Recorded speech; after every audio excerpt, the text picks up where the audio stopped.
Nobody officially announced that the balance of power in women's basketball had shifted. There was no emergency press conference. No carefully worded league memo. No dramatic headline from the front office admitting what was about to happen. On the surface, it looked like business as usual. Another off-season rumor. Another endorsement update. Another round of speculation that would normally burn out in a few news cycles. But this wasn't normal. Because when you line up the timing, the whispers, and the reactions behind closed doors, it becomes clear that something far bigger was unfolding. At the exact moment the WNBA was struggling to maintain control over its public narrative, reports began circulating that the league's highest authority, Kathy Engelbert, was preparing an exit strategy. Not quietly retiring. Not gracefully transitioning. But stepping away under pressure that had been building for years. At the same time, something else happened that made the situation impossible to ignore. Caitlin Clark, the most polarizing and profitable figure the league has ever seen, finalized a massive update to her partnership with Nike. Not just an endorsement bump. Not a routine renegotiation. A restructuring so aggressive that it instantly reframed how much power a single WNBA player could realistically hold. Those two events weren't separate. They were connected. Because this story is not about a shoe deal. It's not about a commissioner getting tired. And it's not about a rookie becoming popular. This is about what happens when an institution built around control, balance, and slow growth collides with a superstar who operates at the speed of global demand. For years, the WNBA positioned itself as a league that survived by being careful. Careful with money. Careful with exposure. Careful with hierarchy. That approach worked when attention was limited and expectations were modest. But Caitlin Clark didn't arrive with modest expectations. She arrived with leverage. And once that leverage became undeniable, the league had to make a choice it had been avoiding for a long time. Adapt, or lose authority. What we're watching now is not chaos. It's a correction. A system reacting to pressure it can no longer absorb quietly. And the reason this moment feels so uncomfortable is because it exposes a truth many inside the league were never prepared to admit out loud. The WNBA doesn't control Caitlin Clark. And once that became obvious to sponsors, owners, players, and fans, the old structure stopped working. The biggest mistake people make when trying to understand this situation is assuming it began with money.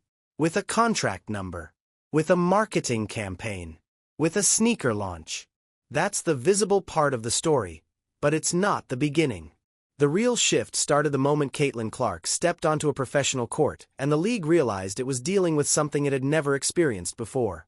Attendance didn't just improve. It spiked. Television ratings didn't slowly climb.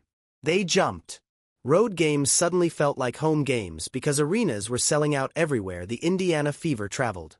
This wasn't hype built by the league. It was demand created by the audience. Before the WNBA had time to reframe its messaging or adjust its strategy, Clark had already changed the economics of the product.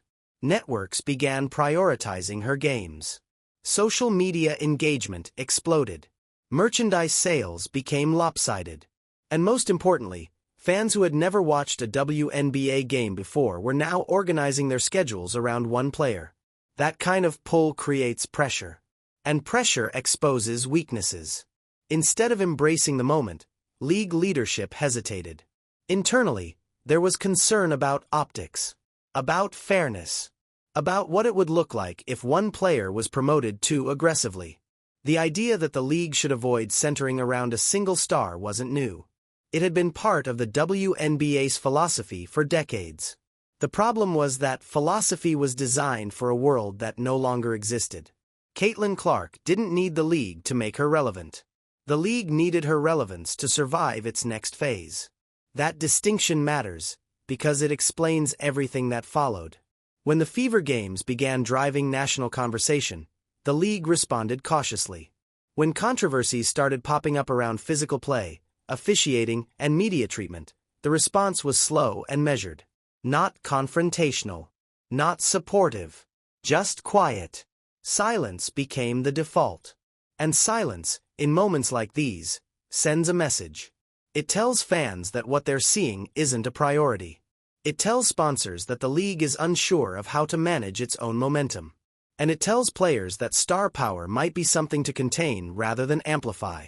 From the outside, this looked like mismanagement. From the inside, it felt like fear. Fear of losing control. Fear of changing too fast. Fear of letting one person redefine the league's identity. But the market doesn't wait for comfort. As Clark's influence continued to grow, the gap between her value and the league structure became impossible to ignore. Charter flights became mandatory. Scheduling conversations changed. Salary discussions accelerated. None of those shifts happened because leadership suddenly became generous. They happened because Caitlin Clark made stagnation expensive. This is why the Nike deal matters so much. Not because of the number, but because it confirmed what the league had been reluctant to acknowledge. Caitlin Clark was already operating on a different level. Nike didn't create that reality. They recognized it. And once the biggest sports brand in the world validated her market power, the WNBA's hesitation stopped being neutral. It started looking like resistance. That's when the internal tension truly began to surface. What made this situation explode wasn't one incident. It was accumulation. A pattern that became impossible to explain away as coincidence once enough moments were stacked on top of each other. From the opening weeks of Caitlin Clark's rookie season, the tone on the floor felt different. Physical play crossed from competitive into punitive. Hard fouls went unchecked. Officiating inconsistencies lingered without explanation. The league framed it as "welcome to the pros," but fans watching closely noticed something else. The intensity wasn't evenly distributed. It followed one player. And when the footage circulated, when slow-motion clips flooded social media, the response from the league office remained muted. No strong public statements. No immediate accountability. Just delayed reactions that felt procedural rather than protective. That silence mattered more than people realized.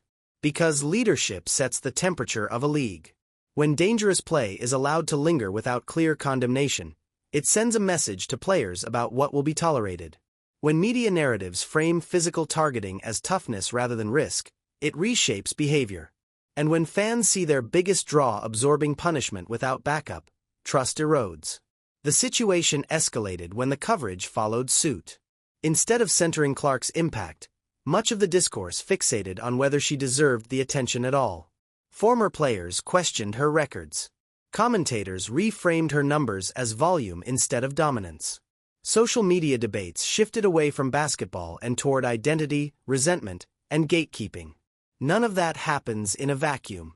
Behind the scenes, the league had opportunities to reset the conversation. Clear messaging could have changed the tone. Visible support could have drawn boundaries. But that didn't happen. And as weeks turned into months, it began to feel less like oversight and more like avoidance. The absence of leadership became a story in itself. Fans weren't just reacting emotionally. They were tracking patterns. Why did controversial fouls take days to address? Why did media access restrictions suddenly tighten when uncomfortable questions were asked? Why did scheduling decisions seem hesitant when one team was clearly driving ratings? Each unanswered question chipped away at credibility. For the first time, a significant portion of the audience started asking whether the league was uncomfortable with its own success. Whether it preferred equilibrium over growth. Whether it was trying to manage popularity instead of maximizing it. Those questions reached sponsors. They reached owners. They reached players. And inside locker rooms across the league, the conversation quietly shifted. It stopped being about Caitlin Clark as an individual and started being about what her treatment revealed about the system itself. If the league was willing to let its most valuable asset absorb this much friction without intervention, what did that mean for everyone else? The hostility didn't have to be explicit to be effective. It lived in hesitation, in delayed reactions, in mixed messaging, in the refusal to clearly say, "This matters, and we're protecting it." By the time league leadership realized how deeply that perception had taken root, the damage was already done. Fans no longer needed confirmation. They had drawn their own conclusions. And once a league loses control of its narrative, regaining it becomes exponentially harder. Every major power shift has a moment where tension stops being theoretical and becomes personal. For the WNBA, that moment didn't happen on the court.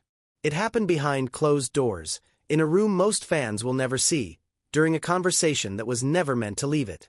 Late in the season, league leadership and representatives were reportedly deep into discussions about revenue allocation, marketing priorities, and how the league should present itself going forward. These weren't casual conversations. They were strategic. The kind that shape future contracts, television negotiations, and public messaging. And they were happening against the backdrop of a league riding unprecedented visibility, almost entirely driven by one name. According to multiple sources close to those talks, a comment was made that would detonate everything. The phrasing itself wasn't publicly recorded, but the substance traveled fast. The suggestion, as it was relayed to agents and players, was that Caitlin Clark and her camp should be grateful for the platform the league provides. The implication wasn't subtle. Without the league's infrastructure, the comment suggested, her stardom wouldn't exist. That framing landed like a slap, because it revealed a mindset that many players thought the league had outgrown. The idea that talent owes loyalty to the institution. That opportunity flows downward. That success is granted, not generated. For decades, women's basketball operated under that logic out of necessity. Resources were limited. Exposure was scarce. Players accepted scraps because there were no alternatives. But Caitlin Clark represents the end of that era. She didn't enter the league asking for permission. She entered with an audience already built. When that grateful language leaked, it didn't just offend one player. It offended every agent who understood modern sports economics. It offended owners who were watching franchise valuations rise in real time. And it offended players who had spent years hearing the same argument used to justify low pay and limited marketing. Gratitude is a powerful word. It implies imbalance. It assumes one side holds leverage and the other should be thankful for access. But in this case, the leverage had already shifted. Clark wasn't benefiting from the league's platform nearly as much as the league was benefiting from her presence. The numbers proved it. Ticket sales, television ratings, merchandise, social engagement, all of it pointed in one direction. And once that reality was acknowledged internally, the comment stopped being just insensitive. It became disqualifying. Owners started asking uncomfortable questions. Why was leadership framing the league as the benefactor when the revenue surge clearly had a single engine? Why was the messaging defensive instead of adaptive? Why was the league clinging to old power dynamics in a moment that demanded flexibility? The leak also exposed something deeper. It showed that the divide wasn't just strategic. It was philosophical. One side still believed the institution should be the star. The other understood that in modern sports, stars are the institution. Once that line was drawn, there was no going back to neutral ground. The comment didn't need to be repeated publicly to do damage. It moved through the ecosystem quietly, gaining weight with every retelling. And as it spread, it unified people who had previously been divided. Players who once questioned the attention Clark received began to see the bigger picture. If this is how the league talks about its biggest draw, what does it think about everyone else? That realization changed everything. By the time the details of Caitlin Clark's updated Nike partnership began circulating, the league was already off balance. Internally, leadership was trying to stabilize perception. Externally, fans and media were questioning priorities. Nike didn't step into that moment to help the WNBA. They stepped into it to assert reality. This wasn't a routine endorsement extension. It was a recalibration of power. Nike looked at the same data the league had access to. Viewership curves, merchandise velocity, social reach, international interest.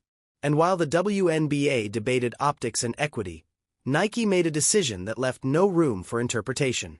Caitlin Clark was not just a face of women's basketball.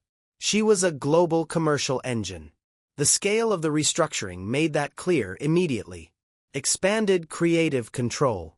Global campaign reach. A signature line positioned not as a niche product, but as a flagship. This wasn't marketing. It was infrastructure. What made the move especially striking was the timing. Dropping this announcement during league turbulence wasn't accidental. Nike understands leverage. By aligning so publicly and so aggressively with Clark at this moment, they effectively told the market who they believed the future belonged to. And that created a problem the WNBA couldn't spin. Because when the most powerful sports brand on the planet treats one of your players like a generational icon, it exposes every place where your own system falls short. Salary caps look outdated. Marketing budgets look timid. Scheduling decisions look hesitant. The contrast becomes uncomfortable. Nike wasn't just elevating Clark. They were highlighting the gap between what she generates and what the league had been willing to accommodate. This is where the embarrassment factor set in for the old guard. For years, leadership had tried to flatten stardom, to sell the idea that everyone mattered equally. That approach sounds noble, but professional sports has never worked that way. Fans don't tune in for balance. They tune in for excellence. Nike understands that. They built empires on it. By treating Clark the way they once treated transformative athletes in other sports, Nike forced a comparison the WNBA wasn't ready for. Suddenly, the league's messaging about shared growth looked disconnected from economic reality. And the people who noticed first weren't fans. They were owners. Billionaires don't ignore revenue concentration. They follow it. As projections circulated showing Clark-branded merchandise outperforming entire teams, the conversation changed tone. This wasn't about jealousy anymore. It was about missed opportunity. About how much growth had been delayed by indecision. About how dangerous it is to resist a moment that can't be recreated. Nike's move reframed the debate instantly. The question was no longer whether Caitlin Clark deserved special treatment. The question became why the league had resisted treating her like what she already was. A cornerstone asset. Once that framing took hold, the idea of leadership continuity became harder to defend. You can't preach caution while your most powerful partner is sprinting ahead. You can't sell patience when the market is demanding acceleration. Nike didn't just back Caitlin Clark. They exposed the cost of hesitation. And that exposure forced the next domino to fall. Once the Nike deal reset the conversation, the shift among team owners happened quickly and quietly. There were no public statements. No dramatic leaks. Just a noticeable change in tone behind the scenes. Because owners don't debate philosophy for long when numbers start moving. Franchise valuations told the story better than any press release ever could. Teams that struggled for relevance suddenly saw spikes in ticket demand when Caitlin Clark came to town. Merchandise revenue tilted heavily toward one market. Broadcast partners began asking for scheduling adjustments that centered around one name. This wasn't speculation. It was measurable. And it forced owners to confront an uncomfortable truth. The league's growth was no longer evenly distributed, and pretending otherwise was costing real money. For years, the WNBA had tried to maintain balance by spreading attention thin, avoiding favoritism, and protecting internal harmony. That approach made sense when margins were tight and visibility was fragile. But once Clark entered the ecosystem, that logic collapsed. Suppressing the league's most profitable asset didn't create fairness. It created inefficiency. Owners began asking why the Indiana Fever weren't getting more primetime slots. Why high-demand games weren't always prioritized nationally. Why marketing efforts felt restrained when fan interest was exploding. These weren't emotional complaints. They were business questions. And they didn't like the answers. The equity-first strategy had backfired. By trying to protect every team from feeling overlooked, the league had limited the upside for all of them. Fans didn't want diluted exposure. They wanted access to the best product. And the data showed that when Caitlin Clark was featured, everyone benefited. Ratings rose across the board. Sponsorship interest increased league-wide. Even teams losing to the Fever saw revenue bumps. That reality reframed the internal debate. This wasn't about one player getting special treatment. It was about whether leadership was capable of scaling the league responsibly. Owners didn't need convincing that Clark was important. They needed reassurance that the league wouldn't keep tripping over its own philosophy while the market surged ahead. That reassurance never came. Instead, hesitation persisted. Scheduling compromises continued. Messaging remained cautious. And the disconnect between what owners wanted and what leadership delivered grew wider by the week. At that point, the conversation stopped being about Caitlin Clark entirely. It became about trust. About whether the league office understood modern sports economics. About whether leadership was equipped to manage a league entering an expansion phase instead of a survival phase. When that trust erodes, positions become fragile. Owners don't remove commissioners lightly. Stability matters. Continuity matters. But when leadership appears misaligned with revenue reality, loyalty has limits. And once enough owners privately reach the same conclusion, the outcome becomes inevitable. They didn't need a public scandal. They didn't need a vote driven by emotion. The numbers made the case for them. Follow the money, and you follow the power. By the time rumors of an exit began circulating, the decision had already been made in practice. The only thing left was timing. What surprised many people outside the league was how quickly the internal player conversation shifted once everything came into focus. For much of Caitlin Clark's rookie year, the tension had been framed as personal. Jealousy. Ego. Veterans protecting their space.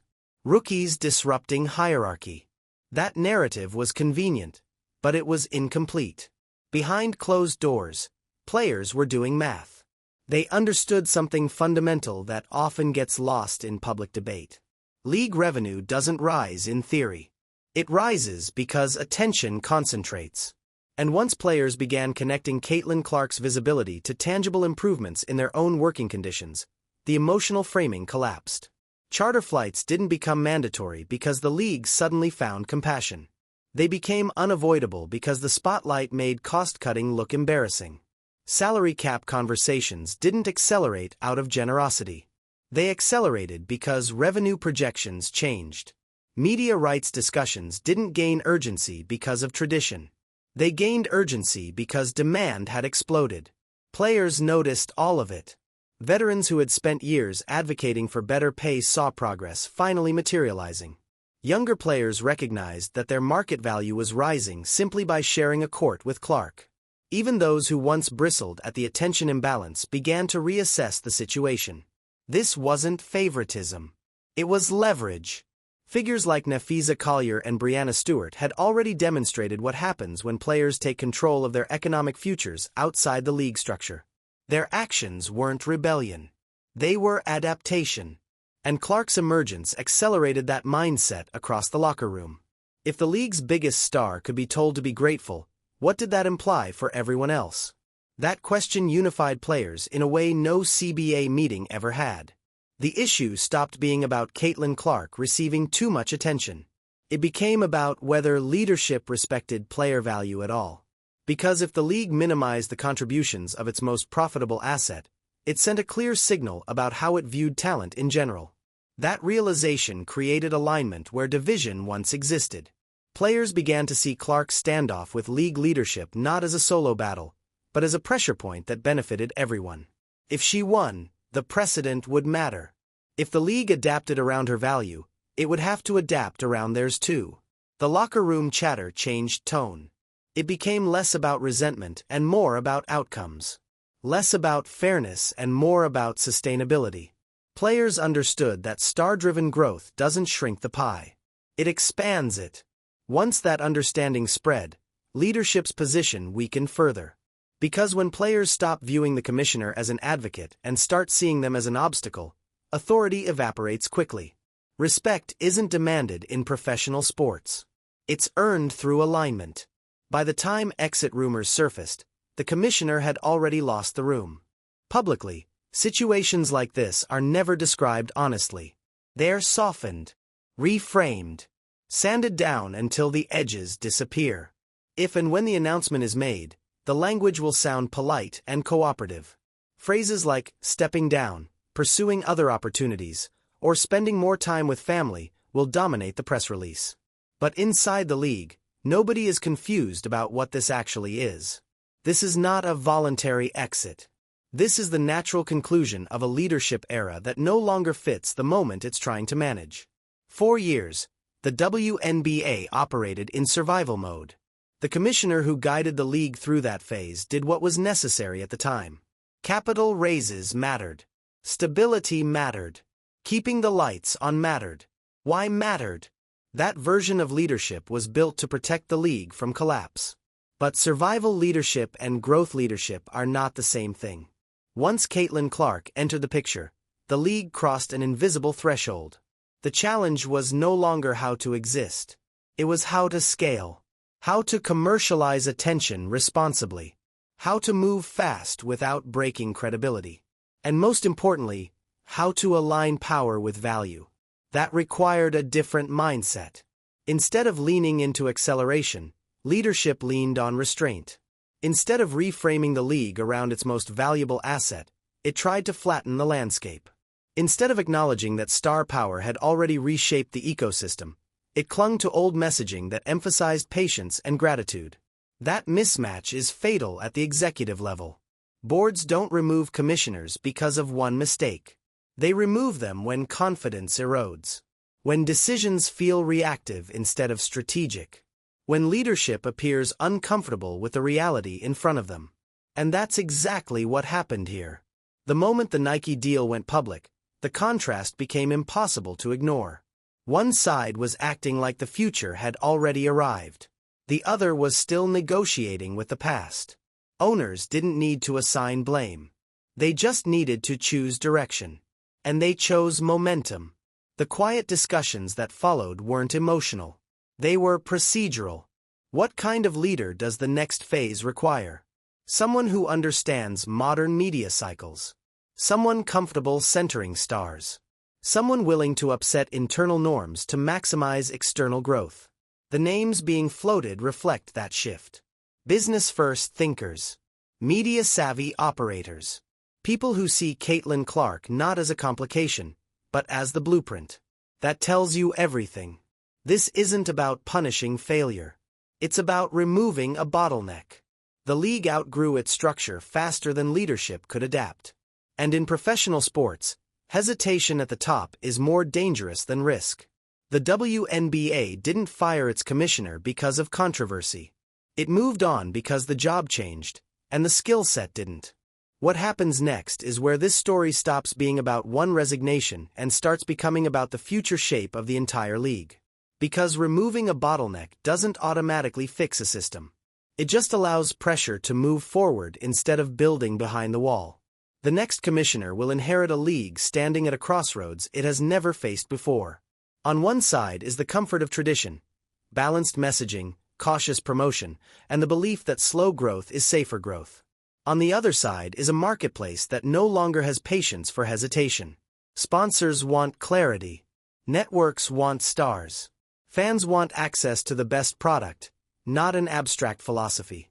The schedule will be the first battleground. There is no scenario where the WNBA can continue pretending that all games are equal in demand. That illusion collapsed the moment ratings data became impossible to ignore. Expect national broadcasts to become more concentrated. Expect marquee matchups to be treated like events instead of obligations. Expect the league to stop apologizing for spotlighting what the audience is clearly asking for. This isn't favoritism.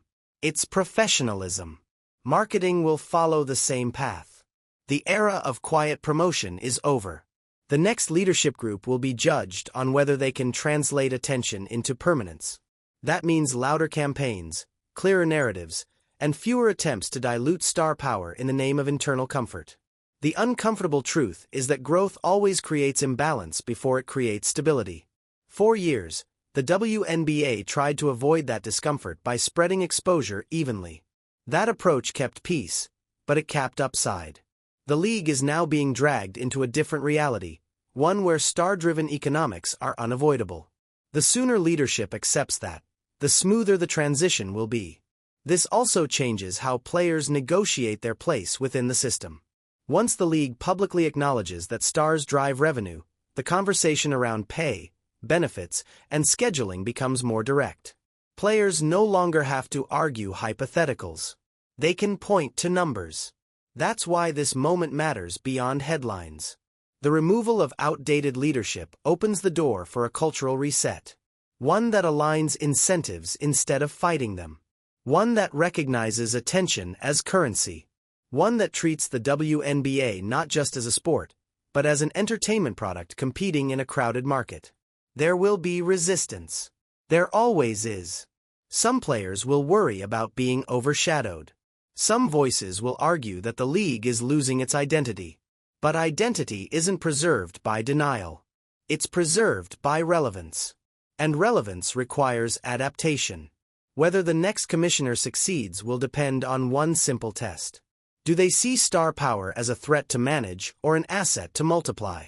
Because the league no longer has the luxury of choosing neutrality. The audience has already chosen. Years from now, this stretch of time won't be remembered for a single endorsement or a single resignation. It will be remembered as the point where the WNBA stopped arguing with reality and started responding to it. The signs were there long before any rumors leaked. Attendance patterns shifted. Ratings behavior changed. Merchandise told a different story than official messaging. The league didn't suddenly become valuable overnight. It became valuable the moment fans decided they were willing to organize their attention around something special. That's what Caitlin Clark represents in this moment. Not controversy. Not division. Not disruption for its own sake. She represents clarity. Clarity about what drives growth. Clarity about where leverage lives. And clarity about how quickly a system has to move when the market stops waiting. The reported exit of the commissioner isn't a scandal. It's a signal. A signal that the league understands it can't operate on survival instincts anymore. A signal that protecting internal comfort at the expense of external demand is no longer sustainable. And a signal that the next era of women's basketball will be shaped by people willing to meet the moment instead of managing around it. The old guard believed control came from structure. The new reality shows control comes from alignment. Align with fans. Align with stars. Align with the data. When those pieces move together, growth stops being something you hope for and starts being something you can plan for. The league is bigger now. Louder. More visible. And far less forgiving of hesitation. That's why this moment matters. Not because someone lost a job, but because a system finally acknowledged that it had outgrown the way it was being run. The WNBA of the next few seasons will not look like the WNBA of the past. It will be faster, bolder, and far more intentional about where it places its spotlight. Whether every player is comfortable with that shift is beside the point. Professional sports has never rewarded comfort. It rewards relevance. And relevance, right now, runs through Caitlin Clark. If you've made it this far, you're clearly paying attention to how this league is evolving in real time. We're going to keep tracking every development in this story, from leadership decisions to media strategy to how the next season is shaped around star power and demand. So if you want clear, breakdown-style analysis without the noise, make sure you subscribe to the channel. It tells the algorithm this kind of deep dive matters, and it ensures you don't miss the next update as this situation continues to unfold. If this video added value or gave you a perspective you hadn't considered, hit the like button to help it reach more viewers who care about the future of the game. And if you have a take on where the league goes next, drop a comment. Those discussions are how we keep this conversation moving forward. The WNBA didn't just change leadership. It changed direction. And the story is only just beginning.